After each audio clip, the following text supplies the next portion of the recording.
반복되는 일상의 노선을 벗어나 타인의 교양에 올라타고 싶은 분들을 위해 준비했습니다. 본격 지식생각시선 투첩방송 개별교양 환승센터 52회 공간편 지금 시작합니다.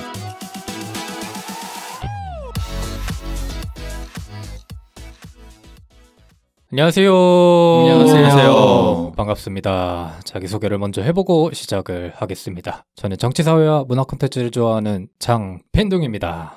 저는 만물에 대한 관심이 깊고 자연을 사랑하는 안불입니다. 세상 모든 비주류와 마이너 감성을 좋아하는 허유생입니다. 문화예술을 즐기는 따뜻한 인상주의자 김순트입니다. 반갑습니다. 반갑습니다. 네. 반갑습니다. 한 주 동안 잘들 지내셨는지는 모르겠지만 댓글을 언급하도록 하겠습니다. 네. 오늘은 댓글을 읽는 시간이기 때문에 부르님 먼저 읽어주시죠. TV편에. 네네. 네. 운이동님께서 제가 예전에 했던 TV의 위기 편을 들으시고 댓글 남겨주셨네요. 네. 요즘에 또 핫한 소식이 이제 시즌과 티빙의 합병 소식. 그러니까. 그때 당시에 제가 뭐 잠깐이라도 언급을 드렸나요? 네, 그랬던 하셨어요. 것 같아요. 제가 기억이 안 나네요.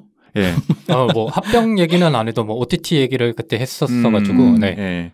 이게 OTT라는 게 이 내수만으로 절대 자생하기가 어렵거든요. 네. 우리나라 내수 시장이 너무 작기 때문에 맞아요. 의미 있는 매출을 발생시키기가 힘들어요. 네. 네, 유행이니까 일단 다 해봤는데 이제 걸러지는 시점인 거죠. 예, 코로나 시대 끝나고 이제 긴축 시작되면서 살아남을 사람만 살아남는 그렇지. 이제 그런 시기가 이제 온 거예요. 네. 그래서 그거의 일환으로 이제 KT에서는 접을 사업은 빨리 접자 이렇게 되는 거죠.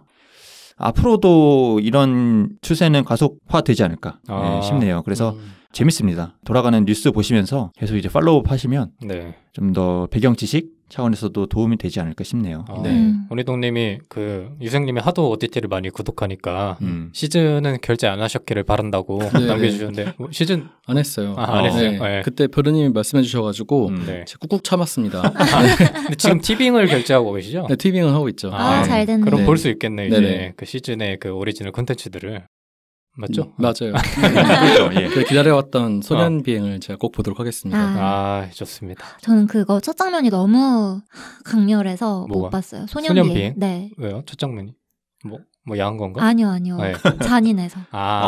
잔인해서 네. 안 봐도 되겠구나. 네, 뭐 유생님 그 맥주 편에도 댓글이 많이 달렸는데. 네네. 네. 포스카일릴님께서 달아주셨고요. 네. 포스카일릴님도 맥주력이 대단하신 것 같아요.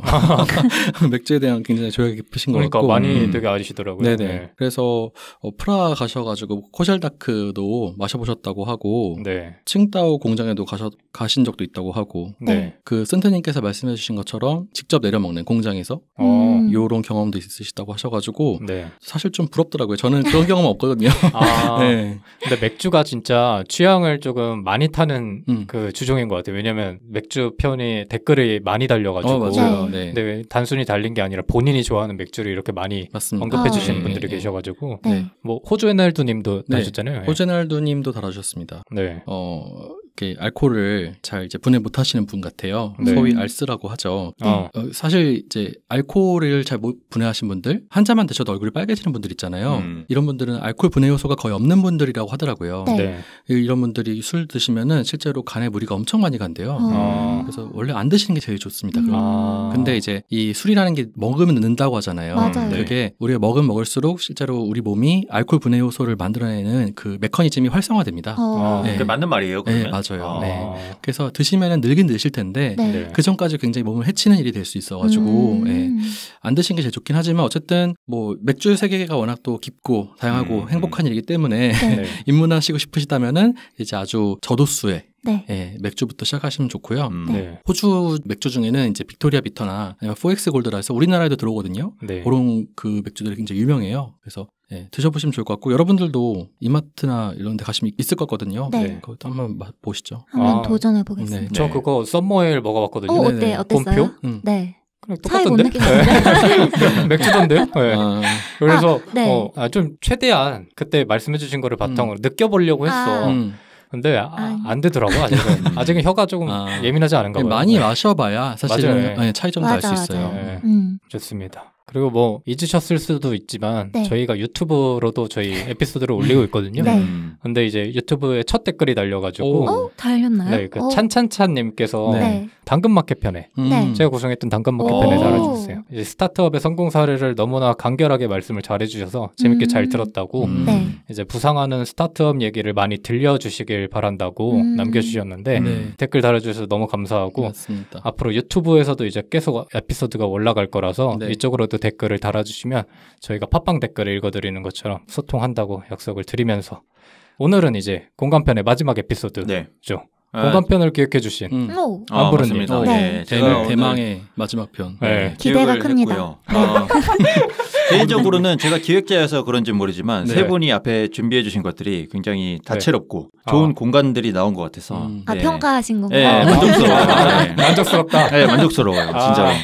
근데 이제 취향과 관련된 공간들이 이제 줄을 이뤘다면은 네. 네. 정작 우리가 좀 삶을 영위하는 공간에 대해서는 안 나온 것 같아서 네. 그래서 제가 대표적인 집돌이고 단란한 가정을 꿈꾸는 청년으로서 제가 가장 관심 있는 이 집, 그 중에서도 우리나라에서만 유달리 사람들의 선호를 받는 아파트에 대해서 오늘 이야기해 볼까 합니다. 이 아파트라는 공간이 참 신기한 것 같아요. 예, 오죽하면은 그 국민가요에도 이제 아파트라는 노래가 있잖아요.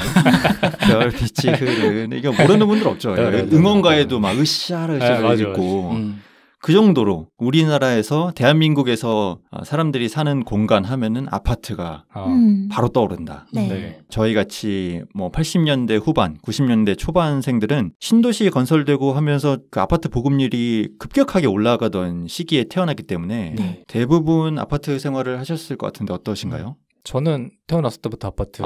예. 저는 한 번도 이사를 안 갔기 때문에 같은 곳에서만 살았어요. 오, 신기하다. 네.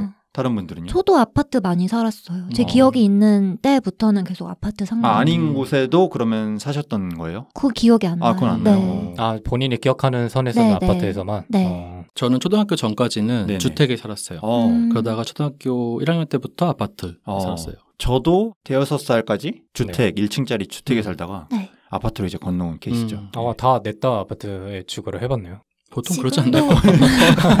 당연한 사람 있나? 신기한 얘기를 할 줄 알았는데 뭐 너무 당연한 얘기를 아무튼 이 아파트라는 용어는 뭐 다들 아시겠지만 영어에서 온 거죠. 아파트먼트라는 단어에서 왔고요. 네.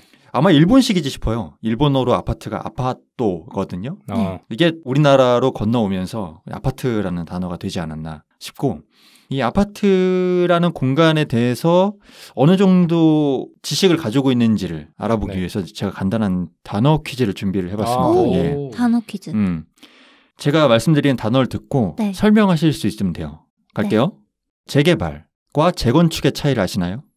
재개발과 재건축에서 재개발은 일정한 그 부지가 전부 다 건물이나 이렇게 다 무너지고 이제 그 쌓여한 거고. 맞습니다. 재건축은 건물들 대상으로 하는 거 아니에요? 그 아파트 맞습니다. 건물들 대상으로만 하는 거? 정확하진 않지만 쉽게 이해를 돕기 위해 말씀드리면 재개발은 빌라, 재건축은 아파트 대상이라고 보시면 돼요. 그래요? 이제 빌라 촌을 싹 갈아엎고 아파트를 새로 세우는 거.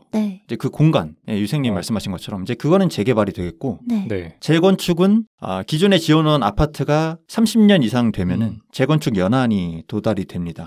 그래서 그 아파트를 무너뜨리고 다시 새로운 신축 아파트를 세우는 것. 이걸 이제 보통 재건축이라고 하죠. 재개발 안에 재건축의 개념이 포함되는 게 아니었어? 둘이 좀 달라요. 그래요? 약간 개념이 다르죠. 그럼 예를 들어서 어떤 빌라가 무너진 다음에 다시 세우는 거를 재건축이라고 부르진 않고. 그러니까 그 재개발이란 거는 그 일대 빌라, 뭐 교회, 상가 이런 거 있잖아요. 다 밀고 새로 세우는 거예요. 그러니까 아예 새로운 주거 단지를 아예 만드는 거죠. 공간 계획에 들어가는 거죠. 근데 재건축은 그냥 있던 아파트 허물어뜨리고 새 아파트만 세우는 거니까. 어쨌든 이게 재개발, 재건축의 차이고요. 다음엔 국평. 국평. 예. 요거는 이제 국민평형의 약자입니다. 옛날에는 실제로 국민평형이라는 게 있었어요. 이제 30평대 아파트를 국민평형이라고 하는데 그 용어가 지금까지 그냥 구전되는 거죠. 예전에는 이제 나라 차원에서 딱 지정을 했는데 지금 그게 지금까지 구전이 되면서 국평하면 33평, 34평 정도의 이제 아파트를 그렇게 부르는 거죠. 이게 집을 뭐 구해본 경험이 없으니까 좀 낯설게 다가오네. 그러면은 뭐 예를 들어서 집을 구할 때 뭐 이거는 34평이에요 이러는 얘기하는 사람도 있겠지만 네. 이건 국평이에요라고 얘기하는 사람도 있다는 거죠. 그렇죠. 예. 그러니까 3, 4인 가족이 지내기에 가장 좋은 평형이라고 해서 이제 국민평형이라고 하는 거죠. 네. 예. 근데 저 요새 그 방구하는 사이트 가끔 네. 보거든요. 네. 근데 실제로 평형이 넓은 데보다 국민평형인 방 크기가 가격이 더 높기도 하더라고요. 평당 단가, 네. 평당 단가가 그게 더 높다는 말씀이시죠? 네네네. 예. 넓은 집에 비해서. 그쵸. 네. 그래서 국민평형이 진짜 있구나 싶었어요. 사람들이 더 많이 찾으니까. 네. 맞아요. 예. 그런 거죠. 네. 다음에는 전용 면적. 저 이거 알아요. 공급 면적이랑 다른 거잖아요. 맞습니다. 예. 공급 면적이 진짜 그 면적. 전용 면적은 가짜 면적? 실제 사람이 생활할 수 예, 있는 예. 면적. 맞아요. 보통 아파트 하면은 그 공동 공간까지 평형이 포함이 되어 있습니다. 예. 쉽게 말하면 계단, 그리고 엘리베이터 예, 이런 것까지 포함이 되어 있는 면적이에요. 그래요? 네, 그걸 이제 제외하고 네. 실제로 그 사람들이 사는 실거주 공간만 따졌을 때 몇 평이냐. 이제 전용 면적이라고 보통 얘기를 많이 하죠. 네. 마지막 한 2개 정도만 더 볼까요? 네. 슬세권. 슬세권. 슬리퍼. 네. 슬리퍼 신고 어디 갈 수 있는, 그러니까 네. 슬리퍼 질질 끌고 쉽게 방문할 수 있는 주변 이제 뭐라고 해요? 인프라. 네, 이런 게 잘 돼 있다. 그러니까 뭐 슬리퍼 신고 다녀도 예를 들면 맥도날드나 뭐 그렇죠. 스타벅스나 이런 거에 다 마련되어 있는 공간. 네. 뭐 예를 들어서 이제 백화점 같은 데 가면은 네. 백화점이 먼 분들은 굉장히 멋있게 차려입고 가잖아요. 그렇죠. 근데 가끔 보다 보면 백화점에 슬리퍼 신고 오시는 분들이 있어요. 수면 바지 입고 그렇죠. 오시는 이제 그런 분들이 이제 진정한 슬세권이다라고 이제 볼 수 있는 거죠. 네. 예. 그리고 마지막으로 이제 몸테크. 몸테크? 네.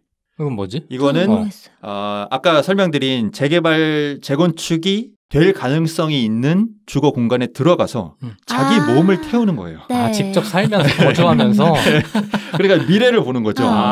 미래를 보면서 들어갔어. 이게 언젠가 바뀔 아파트를 생각하면서 자기 네. 들어가서 자기 몸을 태워서 재테크를 하는 거예요. 약간 맞아. 부르님이 그러고 있는 모습이 상상돼가지고 굉장히 잘 어울리네. 저는 이제 네. 그러고 있지는 않지만 네. 이제 그런 또 용어들이 있습니다. 근데 그런 용어가 생길 만큼 사람들이 많이 하고 있다는 거네. 하고 있는 사람들이 있다는 거잖아요. 그렇죠. 네. 예. 왜냐면 요새 집 구하기 너무 어렵고 집값이 너무 비싸니까 네. 그런 가능성이 있는 곳을 특히 신혼부부들이 많이 찾더라고요. 이제 이런 것들은 이제 아파트에 관심이 있으시다면 충분히 많이 들어보실 그런 용어들이기 때문에 네. 알아두시면 좋을 것 같아서 준비를 해봤습니다. 네. 이 아파트가요, 주로 동양권, 그 중에서도 이 우리나라에 발달해 있기 때문에 네. 이 우리나라만의 주거 형태로 최근에는 굳어지는 경향이 있는데 아시겠지만 미국이나 서양권에도 아파트는 있습니다. 네. 네. 근데 단지 우리처럼 잘 사는 사람도 아파트, 평범한 사람도 아파트 이런 건 아니고 서구권 같은 경우에는 소득 수준이 상대적으로 좀 낮은 서민 계층의 공동 주거 구역으로 이제 사는 곳이 아파트인 거죠. 맞아요. 예. 워낙 땅덩이가 넓으니까 굳이 모여 살 필요가 없는 거예요. 네. 원래 그 미국의 중산층 하면은 상징이 마당 있는 집에 마담한 단독주택 이런 거잖아요. 네. 맞아요. 그러니까 이제 유럽이나 미국에서 아파트에 산다 그러면 너 되게 못 사는구나라는 인식이 있다 하더라고요. 서구권은 중산층 되면 도시 외곽으로 많이 나가려고 하죠. 네. 외국 사람들은 그 브랜드 붙어 있는 것도 되게 신기해하더라고요. 우리나라 아파트에. 아파트. 네. 네. 외국에는 그런 개념 자체가 없나 없는 봐요. 건가? 네. 그러니까 근데 우리나라에만 서민도 아파트, 중산층도 아파트, 그다음에 뭐 부자도 아파트 이런 현상이 있는 거예요. 그렇지. 저는 이게 항상 궁금했습니다. 도대체 왜 이러는 걸까? 왜 우리나라에서는 이런 현상이 발생을 하고 네. 아파트가 욕망의 대상이 되는 걸까? 네, 이거에 대해서 우리나라의 간략한 역사적인 측면을 살펴보고 네. 그다음에 왜 이렇게 될 수밖에 없는지 얘기해보고 이 현실에 대해서 개탄하는 그런 시간을 한번 마련해 봤어요. 네. 좋습니다. 최초의 현대식 아파트라고 하면은 의외로 프랑스에서 시작이 됐습니다. 2차 대전이 끝나고 폐허가 된 그 유럽에서 서민들이 집을 잃고 막 외곽을 떠돌잖아요. 네. 그래서 이제 더 많은 사람들한테 좀 더 효율적인 방법으로 쾌적한 환경에 집을 만들어 주고자 하는 그런 정부의 고민 끝에 대규모 공동주택을 만든 것이 아파트의 시초고요. 네. 이게 모듈러 이론이라고 사람의 행동 반경에 따른 설계법인데 일어났을 때 그리고 양팔을 벌려서 뭐 이렇게 휘둘렀을 때 네. 이제 이런 거를 생활 반경으로 기준을 삼는 거죠. 네. 그러니까 쉽게 얘기하면 최소한의 공간이라고 할지라도 인간이 뭐 팔을 벌리거나 일어났을 때나 그럴 때 불편함이 없도록 설계를 해야 된다는 거죠. 아, 그런 게 뭐 그 사회 제도 아닌 제도로 마련이 되어 있었다는 거예요? 아니면 건축할 때 그거를 고려했다? 고려했다로 보시면 될 것 같아요. 네. 네. 뭐 적어도 우리가 팔은 벌리고 살아야 되잖아요. 이런 느낌인 거죠. 그러니까 음. 인간다운 삶을 보장하는 어떤 그 단위로서 뭐 몇 센치 이런 축척이 아니라 네. 사람을 기준으로 해서 아. 했다는 거죠. 그러니까 예. 흔히 말해서 지금의 약간 고시원의 형태라기보다는 그렇죠. 최소한의 삶을 영위할 수 있는 공간으로 네. 아파트를 건축했다는 거죠. 네, 그래서 이런 이론을 차용을 해서 프랑스 마르세유에 12층짜리 주택을 만들고 우니테 다비타시옹이라고 명명을 했습니다. 우니테 다비타시옹? 네. 아, 너무 자연스럽게 얘기하는 거예요. 이름이 있어 보이죠? 아. 예. 당시에는 이 프랑스가 또 예술의 국가잖아요. 네. 근데 이 콘크리트 건물을 흉물스럽다고 생각한 거예요. 시민들이. 그래서 이거는 건축에 대한 모독이다. 아마 소송까지 했다 그래요. 근데 이게 지금은 세계 문화유산이 되었습니다. 아, 진짜? 저번에 얘기한 그 교회 같은 느낌이죠. 그 당시에는 뭐 흉물이다. 네. 예, 뭐 그런 것들이었는데 지나고 나니까 또 괜찮아 보이는. 근데 이게 흉물인지는 지금도 똑같을 수도 있잖아. 맞아. 근데 제가 찾아봤는데 흉물은 아니야? 네, 생각보다 아름다워요. 그러니까 우리나라는 아파트에 익숙해서 그런지 네. 그럴 수 있죠. 예, 그런 콘크리트 건물이 익숙한데 그 당시에는 일단 콘크리트로 뭔가를 짓는 걸 자체를 잘 안 했던 시기고 네. 그리고 막 네모 반듯하니까 이제 그런 걸 싫어했던 거죠. 네. 그때는 좀 관점이 다를 수 있었던 것 같은 게 그때 에펠탑도 초반에 지어졌을 때 흉물이라고 빨리 철거하라고 맞네. 막 그랬었잖아요. 네. 지금이랑 보는 관점이 다를 것 같기도 한데 네. 근데 저는 지금 찾아봤거든요. 아, 근데 흉물이야? 이게 프랑스 그런 멋진 건물들 사이에 있다면 이상해요? 네. 약간 그런 느낌 들 것 같아요. 그래서 조금 뭐 문화 역사적으로 좀 남겨두려고 한 게 아닌가? 그럴 수도 있을 너무 것 좀 같아요. 특이하고 뭐 고유적 가치가 있다고 생각을 했으니까. 네. 서양은 그렇고 우리나라에서 최초의 아파트라고 하면 의견이 굉장히 분분한데 네. 네. 1930년대 지어진 충정 아파트가 최초라는 설이 있어요. 이게 지금도 남아 있거든요. 아, 네. 이게 알고 보니까 제가 출퇴근할 때 맨날 보던 건물이더라고요. 그래요? 예, 근데 그것도 모르고 그 대로변에 있어요. 네. 네. 그 1층은 이제 상가 김밥 천국 같은 것들이 들어와 있고 그 위에 한 5층 정도가 쌓여 있고 초록색으로 이제 칠이 되어 있는데 근데 이게 1930년대면은 우니테 다비타시옹보다 더 네. 앞선 거잖아요. 근데 이게 왜 세계 최초로 인정을 받지 못했을까 제가 생각을 해보니까 그러게. 아마도 그 당시 이제 일제시대에 처음에는 관사로 지어졌어요. 네. 그래서 그런 목적이 없기 때문에이지 않을까 추측이 되네요. 네. 말씀드린 대로 이건 아직도 충정로에 있고요. 이게 진짜 거의 무너지기 직전이에요. 네, 안전등급이 뭐 D등급 이렇게 나오니까 실제로는 철거를 해야 되는데 네. 이게 문화재적인 가치가 있다 보니까 네. 미루고 한 거죠. 아, 그래요? 네, 그리고 아직도 사람이 살고 있어요.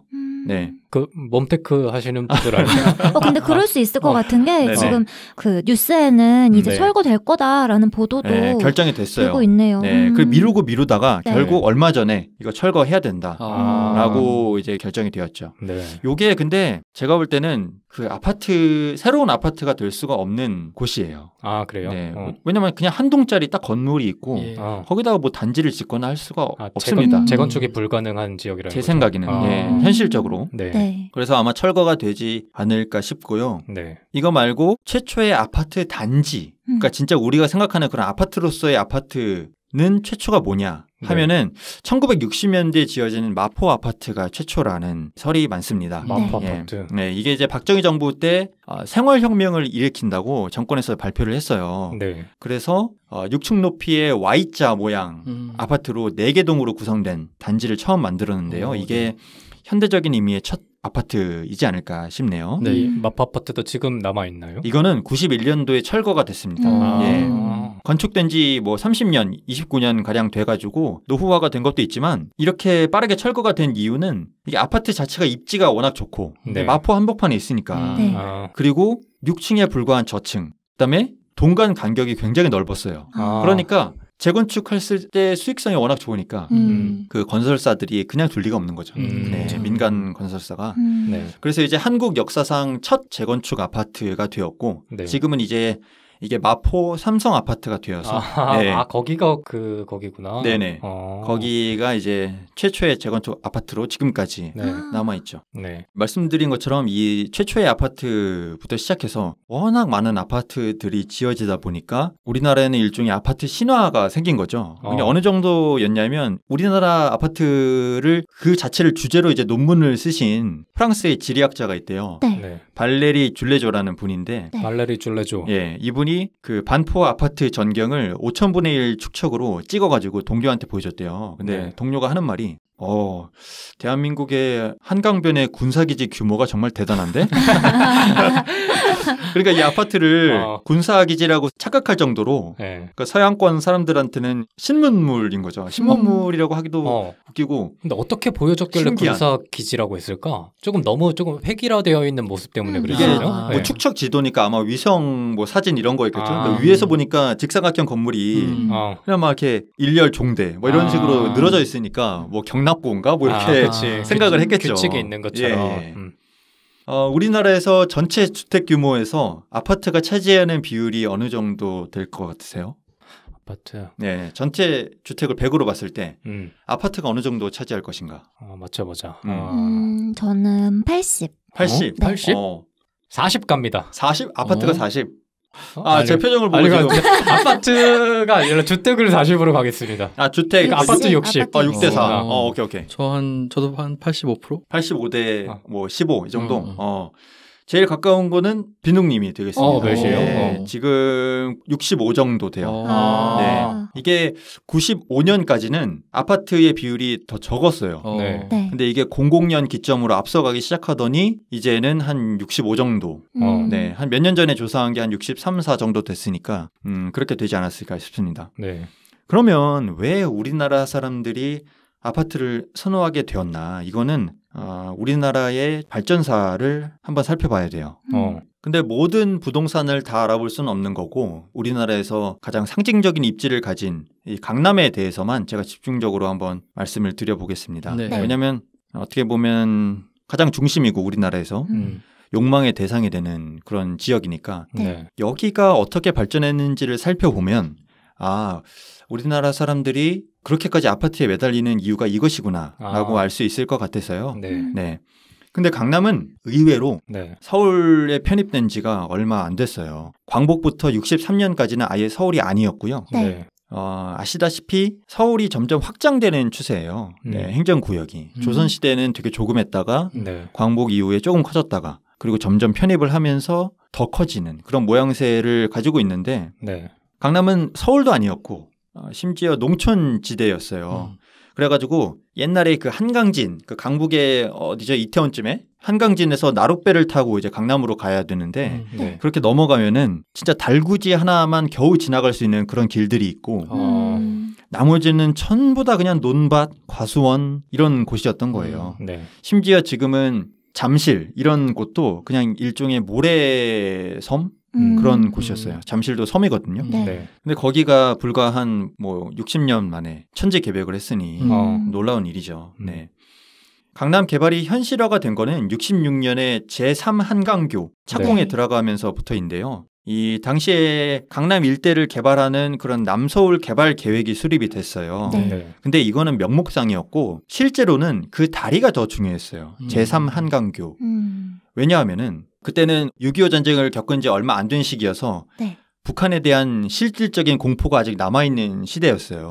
언제 다시 쳐들어올지 모른다. 그러면 강북권에 사람들이 엄청 많은데 쳐들어오면 이 사람들을 어떻게 피난을 시킬 것이냐. 그럼 다리를 만들어야 된다로 이어졌었고 그 핵심이 제3 한강교였다는 거죠. 지금 다리가 2개밖에 없으니 하나를 더 지어야겠는데 이걸 지을 명목을 만들어라가 된 거죠. 그래서 그 명목으로 강남 일대를 개발을 할 거다. 이런 어떻게 보면은 포장을 하게 됐고 핵심적인 부분은 다리를 짓는 거였죠. 그래서 중요한 다리여서 노래도 있나 봐요. 뭐요? 제3한강교. 이 노래를 아시면은 연식이 다행이다. 몰라서 다행이다.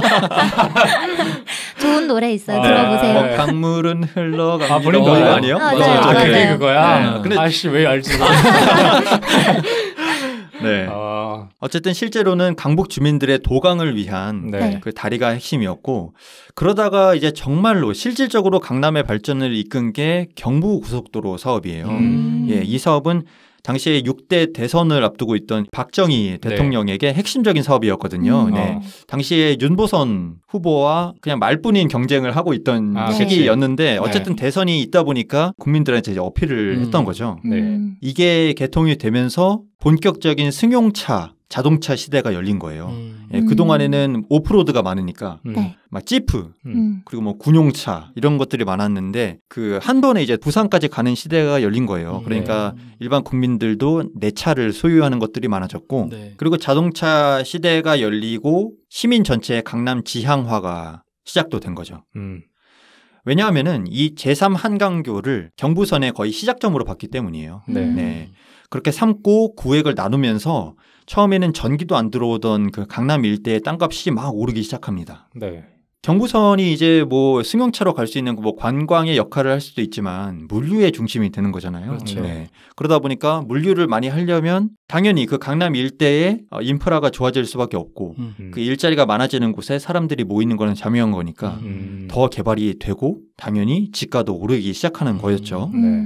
기본적으로는 초기에는 금융권들을 많이 모았다고 들었거든요. 그러니까 물류 중심지니까 어쨌든 돈이 돌아야 되잖아요. 그래서 의도적으로 금융권의 본사들을 많이 유치했다고 들었던 것 같아요. 의도적으로 하는 게 뭐 국가가 주도해서 했다라는 얘기예요? 제가 알기로는 아마 국가가 주도했던 걸로 알고 있어요. 국가 주도죠. 왜냐하면 강남이 그냥 논밭인데 어떻게 보면은 이제 막 개발이 되는 시점에 사람들이 넘어가라고 하면은 넘어갈 이유가 없었거든요. 그렇죠. 네.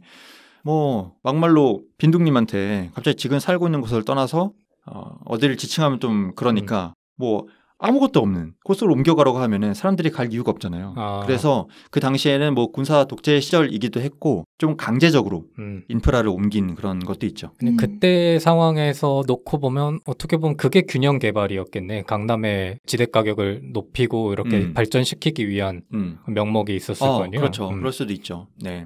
근데 이 과정에서 좀 문제가 있었던 게 뭐냐면 토지거래 대금이 정치자금으로 많이 흘러갔대요. 네. 그래가지고 서울시의 도시계획국장이 땅을 사모으고 이럴 정도였다고 하네요. 그 땅을 사모아서 매가가 올라가면 그걸 팔아서 정치자금으로 활용을 하고 이런 이게 겉으로 보기에는 균형 발전인데 그 안에서 또 이 속을 챙기는 사람들이 그렇죠. 있었다는 거 아니에요? 네. 그 기본적으로 정보 비대칭성이 발생하잖아요. 이런 독재 시절이었으니까 네. 이런 상태에서는 사실 균형 발전이라고 말하기는 좀 어렵죠. 그러니까 정보를 많이 갖고 있는 사람이 무조건 돈을 많이 벌 수 있는 상황이기 때문에 균형 발전이라기보다는 어떻게 보면은 정보를 많이 가진 사람들이 이 속에 챙기기 쉬운 구조를 만든 거라 봐야 되겠죠. 근데 이제 겉으로는 그렇게 주장했을 거 아니야. 그쵸, 사람들한테는. 맞아요.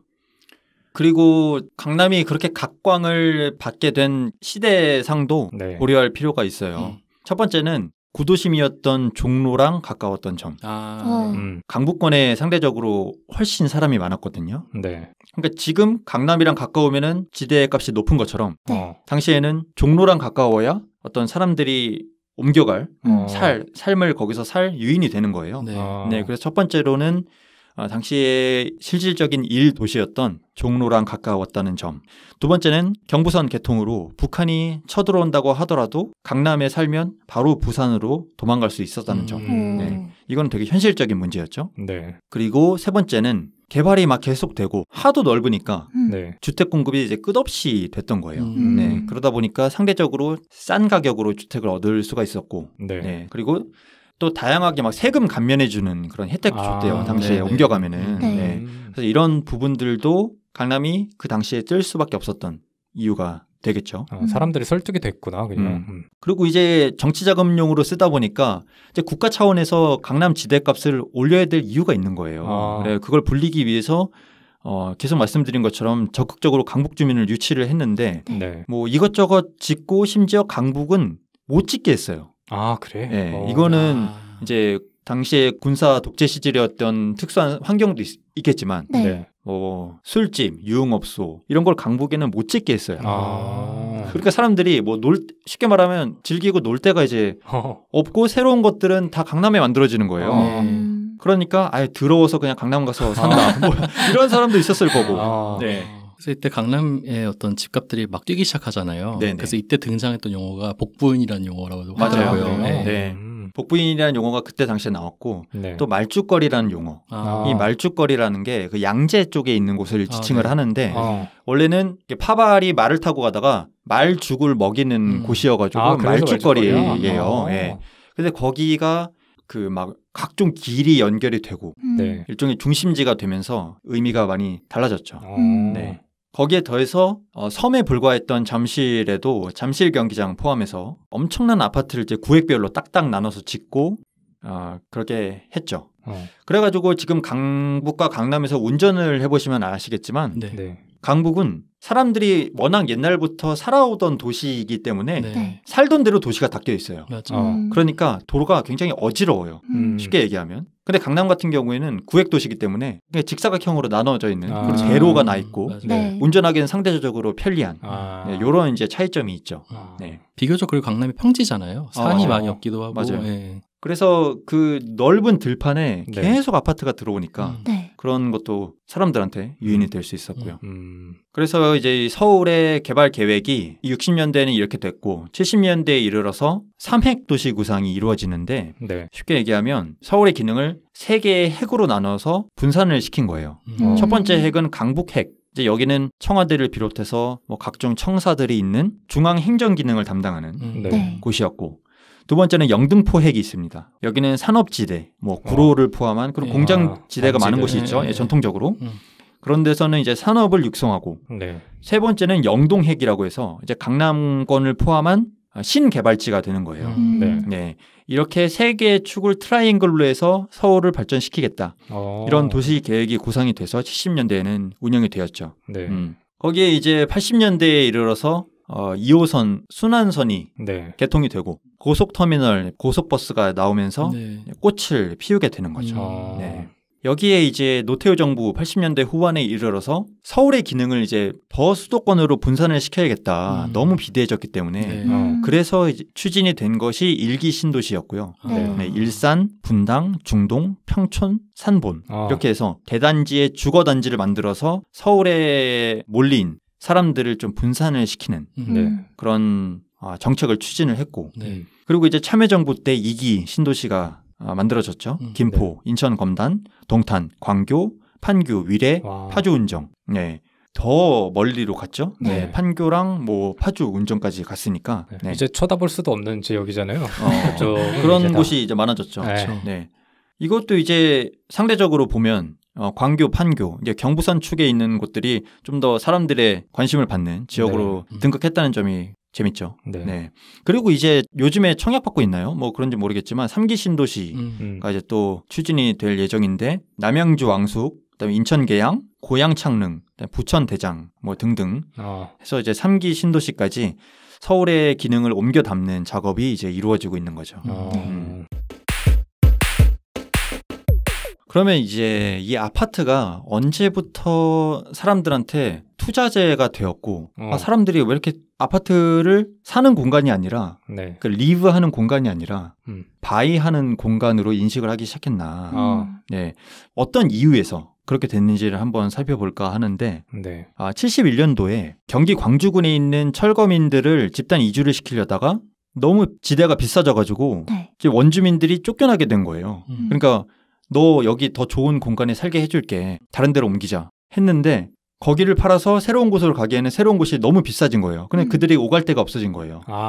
네, 그래서 막 집단 반발하는 그런 광주 대단지 사건이라는 게 생긴 적이 있거든요. 네. 네. 그래서 그걸 겪으면서 정부가 도시개발 사업을 직접 주도하지 않는 스탠스를 취하기 시작해요. 정부는 손 떼고 그냥 민간 기업끼리 알아서 해라. 민영화 전략을 취한 거죠. 네. 그 택지를 소유주가 제공을 하고 뭐 건설사, 뭐 삼성이 됐든 뭐 어디가 됐든 걔네가 사업비를 부담을 하는 그런 시스템이었던 거예요. 그래서 건설사는 시세 차익 같은 거를 개발한 지역의 주민들한테 나눠주면서 뭐 여기 입주하게 해줄게 이런 유인을 주면서 나름의 권리를 줬지만 네. 분양권이 있어도 가격이 비싸기 때문에 입주 능력이 상대적으로 떨어지는 원주민들이 태반이라서 결국 쫓겨나게 되고 그 자리를 이제 그럴 여력이 되는 중산층들이 차지하게 되는 거죠. 네. 네. 이런 식으로 개발이 시작이 됐기 때문에 사람들이 이게 잘만 하면은 시세 차익을 볼 수가 있구나라는 걸 이제 인식을 하게 된 거예요. 네. 이런 거는 그때나 지금이나 그렇게 다르지가 않아요. 그렇죠? 네. 그럼 그 사건이 좀 유명했던 편인 거예요? 당시에? 네, 맞아요. 그 광주 대단지 사건을 치면은 나오거든요. 그러니까 누군가는 저 사람도 되게 안 됐다라고 생각하는 사람이 있었던 반면 이제 좀 그런 쪽으로 밝아 있던 사람들은 저거 돈 되겠는데 하고 움직이기 시작했다는 건가요? 그거는 그런 측면이라기보다는 정부가 국가주도의 개발에서 손을 떼게 된 그런 계기라고 할 수 있겠죠. 그거는. 민간주도 시장이 열리니까 이제 국가에서 통제를 안 할 거 아니에요. 민간이 들어가서 투자를 했다가 이제 시간이 지나면서 가격이 오른다면은 그 차익금을 내가 온전히 먹을 수 있겠구나라는 생각이 든 그 거죠. 사건만 보고 봤던 게 아니라. 그 사건 때문이 아니라 그 사건은 국가에서 민간으로 넘어갔으니까. 넘어가게 된 계기였고 그걸로 인해서 사람들이 이걸 어떻게 잘하면은 내가 이득을 볼 수 있겠구나라고 인식을 하게 된 거죠. 그러니까 토지라는 거잖아요. 어쨌든 토지 그리고 건축물 같은 경우는 아주 희소하고 제한된 그 재화기 때문에 누구라도 자본주의 사회에서 누구라도 저거를 국가가 운영하지 않고 개인한테 넘기게 된다면은 누구라도 그걸 보면은 욕심이 생길 수밖에 없을 것 같아요. 맞아요. 그러니까 이런 권위주의 시대에 국가는 좀 인구 성장을 관리하면서 가격이 통제되는 걸 아파트를 대량으로 공급하는 정책을 마련하고 중산층한테 너 이렇게 좋은 새 아파트를 우리가 줄게. 그런 주택 소유랑 거기에서 오는 시세 차익, 자산 소득 증가라는 그런 혜택을 주면서 정치적인 지지를 획득하는 거죠. 일종의. 그러면서 이제 도시 중산층이랑 중간 계급이 이 아파트 단지를 중심으로 해서 하층 계급으로부터 공간 분리를 하는 거죠. 뭐 여기는 우리 단지야. 요즘에 그런 현상들이 더 많잖아요. 심각해졌죠. 네, 아파트 단지를 중심으로 해서 커뮤니티화를 진행하고 거기에 높은 담장을 설치하고 다른 아이들이 우리 놀이터에서 놀지 못하게 하고 뭐 그런 것들이 다 이런 거에서 파생이 된 거라고 할 수 있겠습니다. 결론적으로 보면. 이슈도 맞닿아 있었구나. 그렇죠. 여기에. 이 단지라는 개념이 생각보다 문제가 많은 게요. 현행법상으로 단지로 들어오는 도로, 주차장, 관리사무소, 뭐 조경, 놀이터, 근린생활시설, 유치원, 경로당 등등 뭐 이런 모든 공동시설이 이게 법률로 이 안에 주민들이 부담을 하게 되어 있어요. 거의 민간인 거죠. 그러다 보니까 한마디로 너네 쾌적하게 살고 싶으면 돈을 더 내라가 되는 거고 대신에 이 좋은 환경이 꾸려진 거에 대한 대가로 오르는 차익에 대해서는 너네가 먹어라. 이게 된 거예요. 그러면 자연스럽게 아파트 단지가 요새화가 진행이 될 수밖에 없는 거죠. 아니 내 돈 내고 만든 건데 왜 남이 쓰냐. 이런 논리가 진행이 되는 거예요. 그 주민들 사이에서. 뭐 높은 담, 아까 말씀드린 것처럼 그다음에 카드키로 출입을 제한하고 자연스럽게 단지끼리의 불균형이 진행이 되고 돈을 많이 내면은 더 좋은 시설이 만들어지니까 이런 것들이 사람들이 욕망하게끔 만들고 이것은 다시 아파트 시세에 반영이 되면서 더 높은 수준의 계급화가 진행이 되는 거죠. 그 울타리가 견고한 아파트 단지가 되게 많잖아요. 입구를 못 찾겠는 곳도 많고 그리고 그 울타리에서부터 그 방문하려는 집으로 연락을 바로 취해야지만 열어줄 수 있는 그런 시스템도 많아서 지금도 더 견고해지고 있는 것 같아요. 근데 그게 결국에는 그 사람들이 어쨌든 그 관리비를 내고 있으니까 그렇게 주장할 수 있다고도 볼 수 있으니까. 어떻게 보면 권리일 수도 있는 거죠. 거기에 더해서 우리나라에만 존재하는 전세라는 특수한 제도가 이런 투자재로 인식하게 되는 그런 가능성이 있어요. 투자 때문에 그렇죠. 이 월세 같은 경우에는 보증금이 적고 매달 현금을 주는 거기 때문에 실제로 아파트의 가격과 월세 보증금에 큰 차이가 있잖아요. 근데 전세 같은 경우에는 높은 보증금을 주고 그걸 나중에 돌려받는 시스템이잖아요. 전세는 쉽게 얘기하면은 그 아파트의 실제 가격인 거죠. 그러니까 투자를 위한 거품이 전혀 없는 실수요를 위한 가격. 왜냐하면 실제로 거기 살고자 하는 사람이 내는 가격이 전세가니까. 그렇죠? 그러면 아파트 매가는 어떻게 보면 거품이 끼어 있는 상태라고 할 수 있겠는데 뭐 투자 심리라든지 아니면 뭐 입지라든지 이런 게 반영이 돼서 근데 이 거품이 뭐 경제적인 상황이라든지 뭐 금리라든지 해서 이게 흔들리는 경우가 있어요. 그러면 거품이 쫙 빠지잖아요. 그러면 상대적으로 전세가는 실수요가기 때문에 잘 안 흔들려요. 그러다 보면은 이 전세가와 매매가가 간격이 굉장히 좁아지는 시기가 옵니다. 그럼 이제 사람들은 그 간격을 이용해서 투자를 많이 하는 거죠. 남의 돈을 이용해서 차익 실현을 할 수 있는 상황이 벌어지잖아요. 어떻게 전세. 보면 그렇죠. 네. 이제 전세금은 무이자로 남의 돈을 빌리는 거랑 다름이 없으니까 그렇죠. 무이자로 빌린 남의 돈에 그러니까 그걸 갭이라고 하는데 전세가와 매매가의 차이 약간을 더해서 그 아파트의 명의를 자기 것으로 만들고 네. 그다음에 그 이후에 시세 차익이 발생을 하면은 그건 이제 온전히 자기게 되는.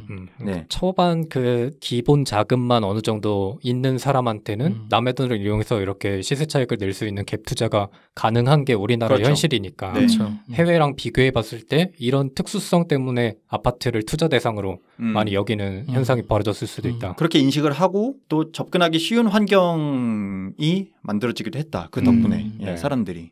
거기에 이제 또 부가적인 부분을 말씀드리면 뭐 우리나라에서 되게 따지는 아파트 브랜드, 그다음에 입지. 이 입지라는 거는 결국 강남에다가 컴퍼스를 대고 처음엔 조그만 원을 그리고 그다음에 조금 더 큰 원을 그리고 네. 조금 더 큰 원을 그리면서 매가가 형성이 되는 거예요. 가장 작은 원에 있는 곳들이 가장 비싼 가격을 형성을 하고 강남이 중심이라고 보시면 돼요. 네. 예, 거기에서 가장 가까운 곳들이 가격이 가장 높고 그 다음 가까운 곳들, 그 다음 가까운 곳들 이렇게.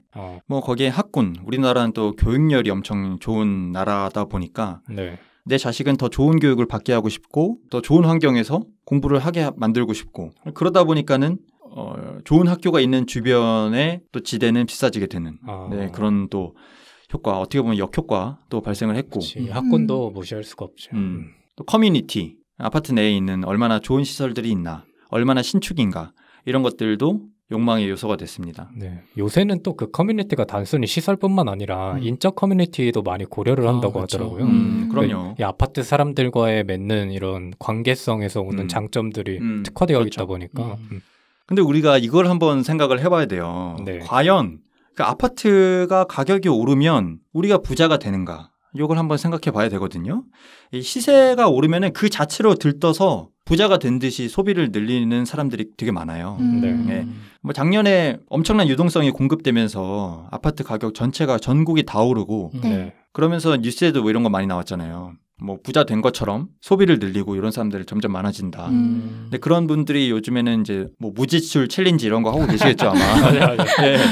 그럴 텐데 그런데 실제로 봤을 때 주택 하나가 있는 1주택자는 그 시세가 오름으로 해서 달라지는 게 거의 없어요. 네. 왜냐하면 다른 주택도 같이 오를 뿐더러 보통 인플레이션이 반영이 되니까 그리고 사람 심리가 더 비싼 지역에서 더 싼 지역으로 잘 안 옮깁니다. 그건 이제 심리적인 부분이 많이 들어가 있을 수 있고 그 높은 가격의 아파트 단지에서 누리던 커뮤니티 시설이나 인프라를 줄이기가 어려운 선택이에요. 그렇죠. 1주택자는 결국엔 이사를 간 다음에 집을 팔고 가야 되는데 그쵸. 거기도 동시에 오르니까 결국 비슷한 급으로 가거나 더 높은 곳으로 가게 되는데 그러면 1주택은 그 가격이 오르는 게 소용이 없다는 그렇죠. 거죠. 본인이 눈을 낮추지 않는 이상. 그렇죠. 예. 그래서 그럼 실질적으로 집값이 오르는 거에 대해서 수혜를 받을 수 있는 2주택 이상 비율이 얼마나 되냐를 봤더니 15%에 불과해요. 네. 그마저도 거의 다 이제 2주택이고 진짜 집으로 돈 번다라고 하는 사람들은 거의 한 자릿수대 %밖에 안 되겠죠. 네. 결국은 85%의 국민이 집값이 오름으로 인한 이득을 볼 수가 없는 구조임에도 불구하고 사람들이 이제 부동산 열풍에 취하게 되는 거죠. 네. 그래서 뭐 제가 쭉 진행을 하면서 무엇이 우리나라 사람들로 하여금 이렇게 아파트를 선망하게 만들었나라고 나름대로의 어떤 그 논리 구조를 준비를 해왔는데 어떻게 좀 이해가 되시나요? 공감은 좀 어렵죠, 사실. 뭐 아파트라는 게 사실 저희 옛날에 어머니한테 제가 왜 우리 집은 맨날 아파트에 사냐고. 시발이요? 아니에요. 네. 아니 왜 우리 집은 맨날 아파트에 사냐고. 네. 우리 집도 그냥 단독주택 같은 살면 안 되냐 이런 얘기를 한 적이 있는데 어머니께서 아파트가 얼마나 좋은데 관리해주지 뭐 쓰레기 비우기 얼마나 편하지 이런 얘기 하셨거든요. 주차장도 잘 돼 있고. 근데 사실 공감이 되더라고요. 저도 나이가 들다 보니까 살기 쾌적한 건 사실인 것 같아요. 네. 그래가지고 뭐 이 투자와 별개로 우리나라의 아파트는 살기가 쾌적한 건 맞다라는 거는 동의할 수밖에 없는데 뭐 최근에 뭐 영끌이니 뭐 하면서 이제 아파트를 투기 대상으로 삼는 것 자체는 이제 굉장히 약간 호도된 측면들이 있는 것 같다. 언론이나 아니면은 몇몇 어떤 투기를 이끌어가는 어떤 몇몇 사람들에 의해서 혹은 몇몇 집단에 의해서 사람들이 만약에 거기에 홀려 들어가서 예, 자기도 모르는 사이에 이 투기 열풍에 그냥 휩쓸려 지나간 게 아닌가라는 생각을 좀 하게 됩니다. 그 열풍이 부니까 아무래도 좋은 시설이 그쪽에 몰리게 되는 거고 그래서 더 이제 쏠리는 거죠. 만약에 비슷한 가격에 비슷한 주변 조건이 있고 주택에서 살래 아파트에서 살래 하면 저는 주택이 훨씬 선호가 높을 거라고 생각을 하거든요. 그런데 일단 우리나라 자체가 너무 바쁘게 살아가고 있고 이 개인의 삶에서 여유를 누릴 만한 시간이 없잖아요. 네. 집을 관리하고 보살피고 이러한 일들이 개인의 삶을 가꾸는 영역이라기보다는 되게 귀찮은 일로 다가가는 것 같아요. 현대인들한테는. 그러다 보니까 이제 그런 처리 과정, 뭔가 집을 관리하는 과정을 맡길 수 있는 시스템이 마련되어 있는 아파트로 좀 더 몰리는 것 같고 저도 이제 요새 집에 좀 관심이 생기면서 서울 쪽으로 가면 비싸요. 비싸고 좁고 예. 환경도 예산에 맞추려면 뭐 원하는 환경이 아닐 수 있고 좀 외곽으로 빠지면 빠질수록 넓어지고 주변 시설 좋아지고 뭐 이러는 거죠. 근데 섣불리 결정을 못 하겠는 게 워낙 몰려 있으니까 워낙 그쪽에 뭐 인적 자원이며 그 회사며 시설이며 문화시설이며 다 몰려 있기 때문에 이렇게 고민하게 되는데 조금 정책적으로 필요한 것 같아요. 이게 분산하고 그럴 정책이 필요하다는 느낌이 듭니다. 생각이 듭니다. 저는 우리 세대가 합류하기 싫은데 합류할 수밖에 없는 게임에 말려들었다라는 생각이 많이 들거든요. 네. 이게 영화에 라스트 홈이라는 영화가 있는데 이게 뭐냐면 서프라임 사태 때 집을 잃은 사람들을 대상으로 한 그 미국 영화예요. 집을 잃었는데 그 사람이 그 집을 되찾기 위해서 자기 집을 뺏어간 사람의 밑에 들어가서 일해요. 그러면서 그 사람한테 물들어요. 근데 거기서 오는 막 괴리감 이런 걸 표현한 영화인데 그 집을 잃은 사람은 자기 집을 되찾기 위해서 자본시장의 게임에 합류할 수밖에 없는 상황인 거죠. 그게 어떻게 보면 지금 우리 청년들의 상황과 되게 비슷하다고 느껴지거든요. 저도 굳이 따지고 보면은 주택이 좋아요. 근데 주택을 선택하기가 어려운 이유는 값이 올라가고 싶은 곳에 살아야지 그나마 현상 유지라도 할 수 있는 약간 그런 느낌이 들다 보니까 강제적으로 아파트를 선택할 수밖에 없는 그런 구조가 됐다고 해야 되나요? 그런 느낌이 저는 되게 많이 들어요. 근데 미국 같은 경우에는 이제 도심, 그러니까 얼반에 살다가 나이가 드시면은 이제 거기 건물을 더 처분하시고 서버얼반으로 빠지거든요. 교외로 빠지어서 이제 그런 주택에 사시고 이런 일들이 굉장히 비일비재하고 흔한 현상이에요. 그러니까 주 도심에서 사시면서 어쨌든 뭐 차익을 누리셨겠죠. 아무래도 시세 차익을 누릴 수도 있고 하잖아요. 어쨌든 근데 그거 가지고 교외로 나가서 그 돈으로 준비된 노후를 이제 맞이하게 되는 거거든요. 그러니까 사실 어떻게 보면은 자본주의 시장이라고 생각했을 때 어떻게 보면 그게 더 좋은 구조잖아요. 좋은 어떤 순환 구조라 봐야 되고 그렇죠. 어쨌든 그 도심 안에서 산업을 막 이렇게 구조 안에서 열심히 일하는 사람들이 더 가까이 더 생산성 있는 사람들이 그 안에서 더 열심히 일할 수 있도록 거기서 안에 주거가 마련돼야 되고 이제 그런 일을 다 하신 분들 은퇴하신 분들 바깥으로 밀려나가는 게 너무 자연스러운 현상인데 사실은 이제 부동산이라는 게 그러니까 아파트로 대표되는 부동산이라는 게 너무 막강한 힘을 가지고 있다 보니까 오히려 거기를 딱 차지하고 그 자리를 차지하고 그 기득권을 버리지 않는 게 더 문제라고 생각을 해요. 우리나라 같은 경우는. 왜냐하면 더 오래 거라는 심리가 있잖아요. 기대 심리가 자꾸 작용하니까 이제 이 도심에서 나의 역할을 끝냈음에도 불구하고 기득권을 놓지 않으려고 하는 그 욕심이 문제라고 저는 생각이 들거든요. 그 독일 같은 경우도 주거가 투자의 목적이 전혀 되지 않는 나라예요. 근데 그런 방향도 저는 좋다고 생각하거든요. 생산을 위해서 도시에 살 때 주거에 대한 걱정 없이 내가 돈을 벌어서 나중에 좀 더 멋지고 좋은 집에 살고 싶다면 이제 거기서 이제 돈을 투자해서 다른 멋지고 좋은 집을 뭐 마련할 수도 있는 거고 그런 건데 지금 우리는 너무 그 부동산 투자재로서의 집에 너무 혈안이 되어 있는 게 아닌가라는 생각이 들지만 저로서도 이게 집이 생긴다면 좋겠죠. 그 외국의 학자들은 이 우리나라 말의 이런 단지화 현상을 그룹 짓기 좋아하는 민족성에 연결을 짓는 사람도 있더라고요. 당파싸움 뭐 이런 건가요? 약간 그런 느낌? 그러니까 그룹 짓기를 좋아하는데 너무 국토가 좁아서 그룹 짓기가 어려운 거예요. 그러다 보니까 이제 아파트로 그룹을 짓는 그런 현상이 생긴다고 보는 학자들도 있거든요.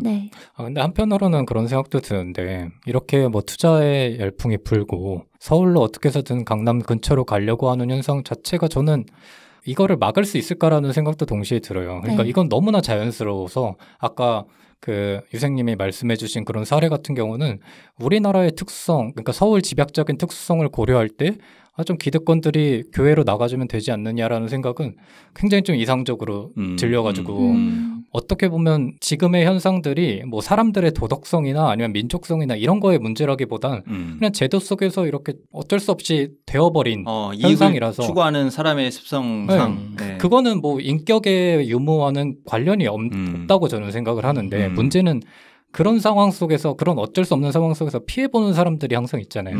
근데 너무 많은 것 같아요. 피해보는 사람들이. 근데 이제 그 우리나라의 특수성을 고려할 때 서울에 가지 않으면 학군 잃고 커뮤니티 잃고 이런데 이 모든 것들을 다 포기하고서 야, 너 그러면 그냥 편한 데서 혼자 살아라고 하기에는 그게 또 폭력으로 누군가한테 이기적인 말일 수 있죠. 네, 저는 근데 그게 더 자연스럽다고 말하는 그 사회적인 전체적인 합의가 이루어졌다는 게 전 그게 이상하다고 생각해요. 맞아요. 네. 그 합의라는 게 제가 그 서울 발전사를 읊어드린 게 그 합의가 이루어지는 과정이 어느 순간에 갑자기 그런 건 아닐 거란 말이죠. 전 국민적인 이런 심리가 어쩌면 진짜 1960년대부터 서울 개발을 처음 시작할 때부터 차곡차곡 조금씩 쌓아온 거에 대한 결과가 아닐까.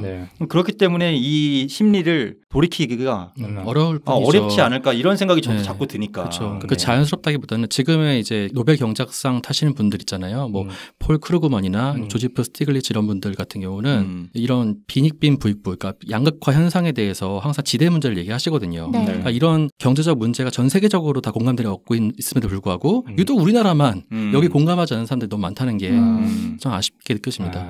할 말이 많은데 뭐 시간이 정해져 있지 않겠습니까? 아쉽네요. 프로님께서 마무리를 해주시면. 제가 요즘 관심을 갖고 있는 주제다 보니까 저도 요즘에 일어나는 현상에 대해서만 책을 읽고 이렇게 분석을 하고 그랬는데 이번 기회를 통해서 그 서울 발전사에 대한 그 책을 되게 많이 찾아봤었거든요. 그러면서 이게 생각보다 오래전부터 고착화되어 온 그런 요소들이구나라는 생각이 많이 들었고 이걸 들으시는 분들이 그냥 지금까지는 그냥 집이 뭐 다 똑같은 집이지라고 생각을 하셨다면은 앞으로는 뭔가 내가 사는 집이 다른 사람한테는 아닐 수도 있겠구나. 그런 사람들한테는 어떻게 기능을 할까라고 한 번쯤 생각해 보시는 그런 기회가 됐으면 좋겠다라는 생각이 드네요. 그게 뭐 옳고 그르고를 떠나서 저도 솔직히는 다 잊어버립시다. 부동산이고 뭐고 다 잊어버립시다. 그렇게 하기에는 저도 그냥 이 사회에 그리고 이 자본주의라는 시스템에 속해 사는 그냥 일개 개인으로서 내가 뭘 할 수 있을까라는 고민이 많이 되긴 하지만 글쎄요. 어렵네요. 한마디를 붙이기가.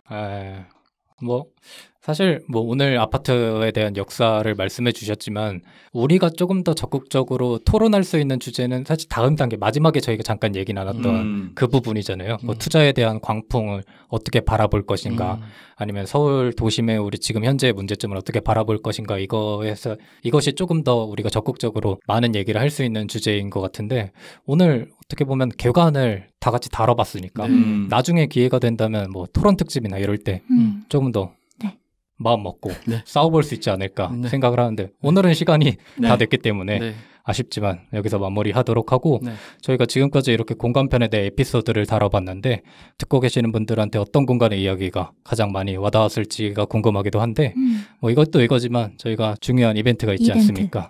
이 에피소드가 올라가는 시기가 아마 금요일일 텐데 토요일까지 남은 하루 동안 댓글 많이 달아주시면 저희가 참고해가지고 저희 다음 특집이죠. 1주년 특집에서 저희 네 패널이 모두 남겨주신 질문을 토대로 이야기해보는 걸로 하겠습니다. 그럼 오늘 고생 많으셨고 저희는 다음 주에 1주년 특집 방송에서 뵙겠습니다. 수고 많으셨습니다. 감사합니다. 수고하셨습니다.